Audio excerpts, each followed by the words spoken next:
দেখুন, প্রশ্ন হচ্ছে যে হেলিকপ্টার উঠতে পারলো কি উঠতে পারলো না, এটার সাথে বাংলার মানুষের সুখ দুঃখ আনন্দ বেদনা সমস্যার কোনো রকম কোনো সম্পর্ক নেই। তবে এসআইআর নিয়ে আপনি যে কথাটা বলছিলেন আমি শুনছিলাম আপনাদের প্রতিবেদনে। দেখুন, মানবিক হতে হবে কমিশনকে। প্রথম দাবি জানিয়েছে এ রাজ্যের বুকে যারা, পশ্চিমবঙ্গ প্রদেশ কংগ্রেস। এসআইআরের সময়সীমা বৃদ্ধির জন্য প্রথম দাবি আপনার এখানে শো হয়েছে, আপনি নিজেও জানেন।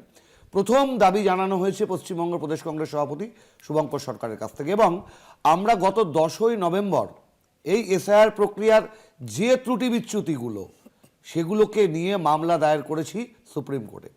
এর আগেও এডিআর মানে অ্যাসোসিয়েশন ফর ডেমোক্রেটিক রিফর্মস, তাদের তরফে যে সুপ্রিম কোর্টে মামলা দায়ের হয়েছিল তার ভিত্তিতেই কিন্তু বিহারের ওই যে এসআইআর প্রক্রিয়ায় আধার কার্ডকে ঐচ্ছিক একটা এই হিসাবে নথি হিসাবে বা তথ্য হিসাবে রাখার যে রায়টা বেরিয়েছিল সেই মামলার প্রেক্ষিতেই আজকে তৃণমূল কংগ্রেস তারা বলছে যে এরকমভাবে মামলা করবে ইত্যাদি করবে। প্রশ্ন হচ্ছে যে যেটা কংগ্রেস অনেক প্রথমে ভেবেছে সেটা পরবর্তীকালে তৃণমূল ভাবছে, এটা খুব আনন্দের বিষয়।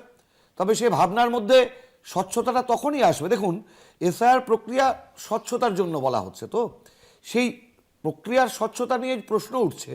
কিন্তু একদিকে অনুব্রত মণ্ডল, একদিকে শওকত মোল্লাদের মতন মানুষদের নিয়ে যদি নির্বাচন লড়াইয়ের কথা বলে তৃণমূল, আর সেই তৃণমূলের মুখে যদি স্বচ্ছতার কথা শুনতে হবে, এ কর্তা আসতে কোন ঘোড়ায় শূন্য আসবো, এছাড়া আর কিছু বলার নেই।